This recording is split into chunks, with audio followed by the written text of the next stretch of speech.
नमस्कार, आदाब और सत श्री अकाल। आज का हमारा तीसरा दिन है इस वीडियो का। आज हम लोग कंप्यूटर के बारे में और भी ज़्यादा डिटेल के बारे में जानेंगे। चलिए देखते हैं कंप्यूटर के बारे में। हम लोग अभी कंप्यूटर के बेसिक पढ़ चुके हैं। हम लोगों ने इनपुट डिवाइस भी देख लिया है, हम लोगों ने आउटपुट डिवाइस भी देख लिया है, ठीक है। हम लोगों ने प्रोसेसिंग भी देख लिया है कि कंप्यूटर में प्रोसेसिंग क्या होती है, यानी कि आपका सीपीयू का काम हम लोग देख चुके हैं। बिल्कुल। अब हमारा नेक्स्ट लेवल, आज हम लोग थोड़ा सा सॉफ्टवेयर पर डिस्कस करेंगे। ओके, मैंने आपको पहले ही 2 पार्ट इस वीडियो के दे चुके हैं। उस वीडियो में मैंने सबसे पहले इंट्रोडक्शन दिया था। इंट्रोडक्शन मैंने सॉफ्टवेयर, नेटवर्क और सॉफ्टवेयर का दिया था, कंप्यूटर बेसिक का दिया था, सब कुछ बता चुका था। अगर आपको वो वीडियो चाहिए है तो ऊपर आपको एक लिंक मिल जाएगी, उस लिंक पर आप क्लिक करके वो वीडियो देख सकते हैं, ठीक है। तो आज स्टार्ट करते हैं सॉफ्टवेयर के बारे में। सॉफ्टवेयर, हम इसको सॉफ्टवेयर शॉर्ट में इस प्रकार लिख सकते हैं, ठीक है। जैसे हम लोग हार्डवेयर को इस प्रकार लिखते हैं, वैसे ही सॉफ्टवेयर को हम लोग इस प्रकार से लिख सकते हैं। पहली चीज, सॉफ्टवेयर को वैसे तो कई कैटेगरी में बांटा गया है, लेकिन समझने के लिए सबसे आसान भाषा में क्या कहेंगे, एक हमारा हो गया ऑपरेटिंग सिस्टम और एक हो गया हमारा एप्लीकेशन। इसको हम लोग पहले सिस्टम सॉफ्टवेयर भी कह सकते हैं। ये भी मैं आप लोगों को थोड़ा सा डिटेल बता चुका हूं, अभी सिर्फ मैं रिवीजन करा रहा हूं इस वीडियो में थोड़ा सा। सिस्टम सॉफ्टवेयर के अंदर हमारा ऑपरेटिंग सिस्टम आता है और एप्लीकेशन के अंदर हमारा आता है, जैसे पहले बेसिक एप्लीकेशन सॉफ्टवेयर वो सॉफ्टवेयर होंगे जिनकी हमें ज़रूरत होगी, उसके अकॉर्डिंग हम कंप्यूटर में रखेंगे, अदरवाइज उससे हम लोग डिलीट कर सकते हैं। ऑपरेटिंग सिस्टम हमारे कंप्यूटर में बहुत ज़्यादा ज़रूरी है। अगर ऑपरेटिंग सिस्टम नहीं होगा आपके कंप्यूटर में तो समझ लीजिए आपका कंप्यूटर स्टार्ट ही नहीं हो पाएगा, यानी कि आप स्टार्ट करोगे तो डेस्कटॉप ओपन ही नहीं होगी। तो इसलिए हमें इस चीज़ को ध्यान में रखना होगा। ऑपरेटिंग सिस्टम के एग्जाम्पल पेपर में पूछते हैं, जैसे मैंने बताया था Unix, Linux, Debian, SUSE, CentOS,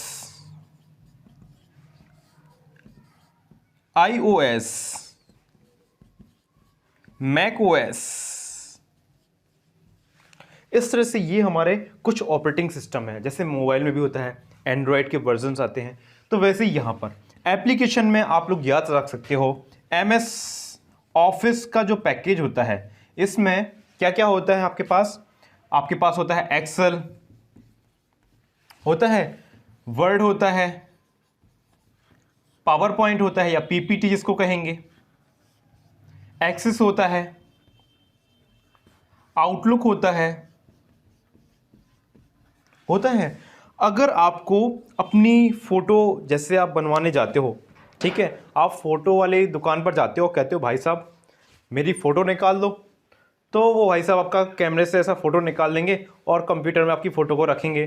फिर आप देखते हो कि आपकी कंप्यूटर में जो फ़ोटो जाती है उसमें थोड़ा सा क्लियरिटी कर देते हैं। वो क्लियरिटी लाने के लिए, वो सफाई लाने के लिए फ़ोटो में हम लोग यूज़ करते हैं फ़ोटोशॉप। अब आपने फ़ोटोशॉप पे काम करके आप फ़ोटो में बहुत ही अच्छी क्वालिटी की फ़ोटो आप बना सकते हो।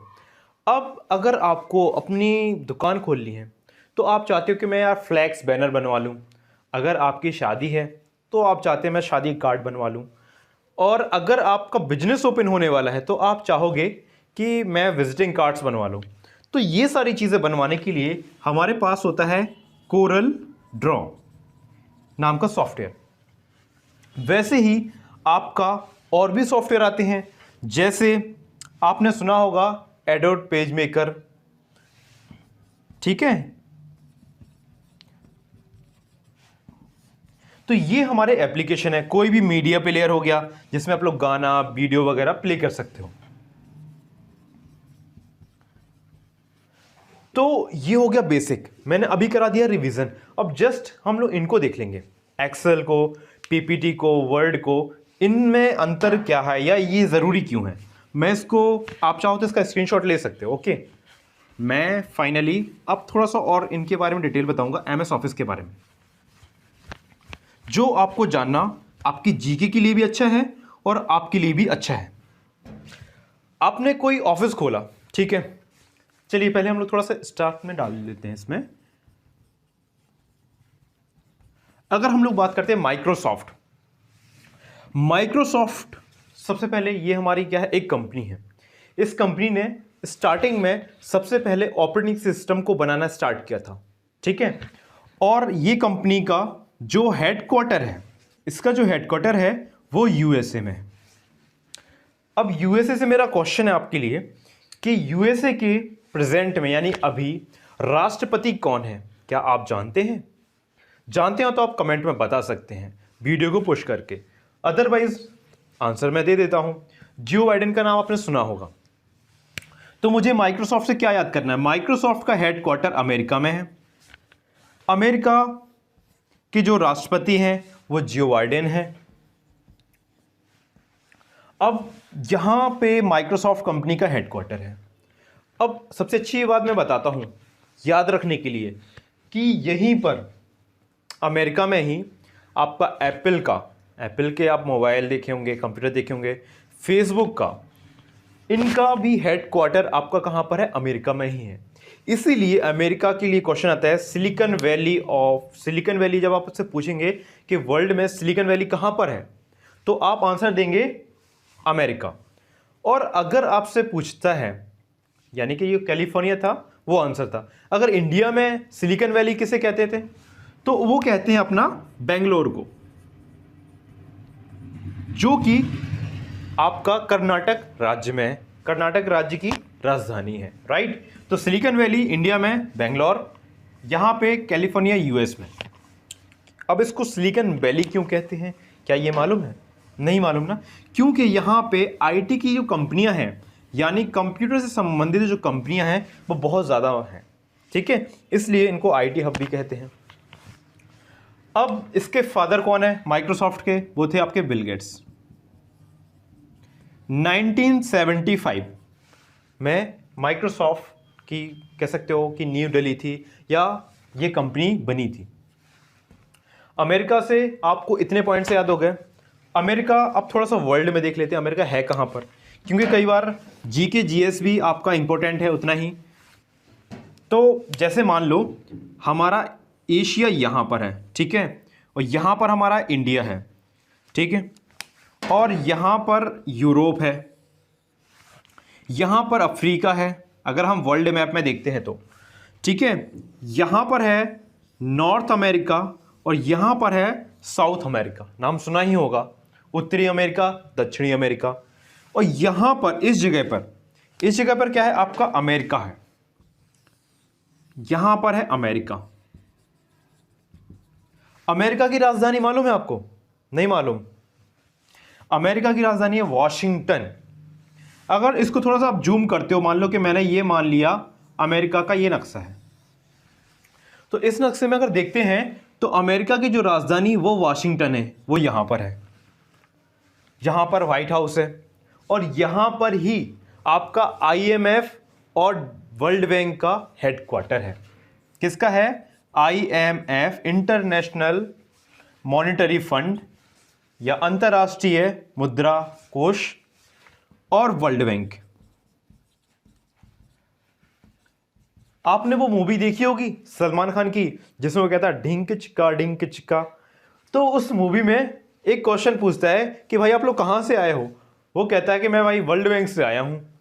तो वो कहते हैं ये वर्ल्ड बैंक क्या होता है, तो वो डेफिनेशन बताते हैं, the father of all banks and the mother of all banks is called world bank, ठीक है। तो यानी कि वर्ल्ड बैंक क्या होता है कि हम जैसे जो देश होते हैं उनको पैसे की ज़रूरत होती है, तो एक लंबे समय के लिए उनको लोन देता है। आईएमएफ क्या है कि ये भी क्या करता है, लोन देता है, लेकिन ये शॉर्ट टर्म के लिए, यानी कि ये ज़्यादा समय के लिए पैसा उधार देता है, और आईएमएफ क्या होता है, कम समय के लिए पैसा उधार देता है। दोनों का ही हेडक्वार्टर या मुख्यालय वॉशिंगटन डीसी में है। वॉशिंगटन डीसी के ऊपर अगर जाते हैं तो यहां पर है आपका न्यूयॉर्क, नाम तो सुना ही होगा न्यूयॉर्क। तो न्यूयॉर्क यहां पर है, और कैलिफोर्निया इस जगह पर है जहां पर ज़्यादातर चीज़ों के हेडक्वार्टर हैं। फेसबुक, एप्पल से मुझे एक क्वेश्चन याद आ गया। मैंने अभी आपको बताया कि जो माइक्रोसॉफ्ट है, माइक्रोसॉफ्ट कब बना था? 1975। ठीक है, तो एप्पल भी याद कर लो, एप्पल कब बना था? 1976। 1975, 1976, ये आपका हो गया एप्पल। एप्पल वो कहते हैं ना, ऐसे खाते हैं अपन लोग, तो भाई एप्पल का सेब, ये आपका हो गया एप्पल, हो गया। तो एप्पल का हेडक्वार्टर या कह सकते हो वहीं पर है। एप्पल में आपने एक चीज नोटिस की होगी, इसके जो फाउंडर थे वो थे आपके स्टीव जॉब्स। ठीक है, ये क्वेश्चन पेपर में पूछते हैं कि माइक्रोसॉफ्ट के फाउंडर कौन थे और एप्पल के फाउंडर कौन थे, कब बना था, कहाँ मुख्यालय है। तो मैंने कई सारी चीजें आपको एक साथ मिलकर बता दी हैं। आपको याद करना है, इन दोनों को याद कर लो। मैं नेक्स्ट वीडियो में जितनी भी चीजें होंगे उनका कवर कर लूंगा। इसके फाउंडेड स्टीव जॉब्स, इसके बिल गेट्स। ठीक है, वैसे ही हमारा गूगल कब आया था? 1998 में आया था।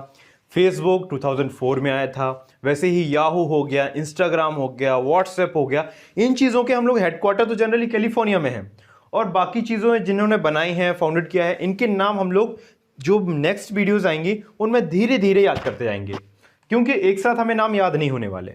तो हम लोग क्या करते हैं, उन्हें तोड़ तोड़ के, छोटे छोटे करके, उन्हें यूनिट में डिवाइड करके याद कर लेंगे। तो माइक्रोसॉफ्ट में अब मैं इसका इंट्रोडक्शन बस बताता हूं और इसके बाद अपनी वीडियो को करता हूं समाप्त। आपके लिए क्वेश्चन है, मैक ओएस और आईओएस, इनमें अंतर क्या है? दोनों ही एप्पल के हैं, कहते आईओएस और मैक ओएस। आपको अगर मालूम है तो इनके बारे में अंतर लिखिए, आपको बहुत कुछ सीखने मिलेगा। कि हम लोग सोचते थे कि एप्पल ही है, लेकिन ये दोनों ही ऑपरेटिंग सिस्टम है, और दोनों के बारे में अगर आपको थोड़ा बहुत भी नॉलेज है ना, तो प्लीज कमेंट में राइट कीजिए। माइक्रोसॉफ्ट एक्सेल में हम लोग, जैसे आप किसी स्कूल या कॉलेज में पढ़ाते हो तो आपको बच्चों का रिजल्ट वगैरह बनाने पड़ते हैं, मार्क्स जोड़ने पड़ते हैं, परसेंटेज निकालनी पड़ती है। तो ये सब काम हमारे एक्सेल में बहुत आसानी से हो जाता है, क्योंकि जो एक्सेल होता है उसमें जो पेज कह सकते हो या शीट कह सकते हो, इसमें होते हैं रो, होती हैं रो इस तरह की, और कॉलम होते हैं ये। ठीक है, तो ये होता है रो एंड कॉलम से मिलकर बनती है शीट, जो कि एक्सेल में हम लोग यूज करते हैं। वर्ड में क्या होता है कि जब हमें कोई एप्लीकेशन लिखना है, कोई प्रार्थना पत्र लिखना है, तो हम वर्ड का यूज करते हैं। इसमें एकदम सिंपल सा खाली पेज होता है। पावर पॉइंट में क्या होता है कि अगर आपसे कहा गया कि भाई आपने कोई प्रोजेक्ट बनाया है और सर आपसे कहते हैं कि इस प्रोजेक्ट को सभी बच्चों को समझाना है, तो आप कैसे समझाएंगे? तो आपको क्या करना पड़ेगा, पहले तो पावर पॉइंट का यूज करके आपको जो प्रोजेक्ट दिया गया है वो सब कुछ बना लेना है। जब आप बना लोगे तो उसमें आपको क्या करना है, इसमें हम लोग एनिमेशन, म्यूजिक, बहुत कुछ ऐड कर सकते हैं। तो पावर पॉइंट में हम लोग बनाते हैं प्रेजेंटेशन। एमएस एक्सेस होता है एक डेटाबेस बनाने के लिए। डेटाबेस के लिए उदाहरण सबसे अच्छा है कि स्कूल कॉलेज में जो बच्चे आते हैं, एडमिशन लेते हैं, फॉर्म वगैरह में अपनी जानकारी फिल करते हैं, और वही जानकारी को हम लोग कंप्यूटर में किसी सॉफ्टवेयर में रख लेते हैं। तो बच्चों का हम लोग डेटाबेस बना लेते हैं। तो डेटाबेस बनाने के लिए एक्सेस का यूज़ करते हैं। और लास्ट है आउटलुक। आउटलुक के आजकल सीपीसीटी में क्वेश्चन ज़्यादा पूछे जा रहे हैं। आउटलुक हमारे लिए, जैसे ईमेल वगैरह को हैंडल करने के लिए, जो हमारे ईमेल आते हैं, ईमेल भेजना है, इन सब के लिए यूज़ करते हैं आउटलुक का। तो आज के साथ मैं ये वीडियो को समाप्त करता हूं। अगर वीडियो पसंद आए तो लाइक, सब्सक्राइब एंड शेयर ज़रूर कीजिए। Thank you, good luck.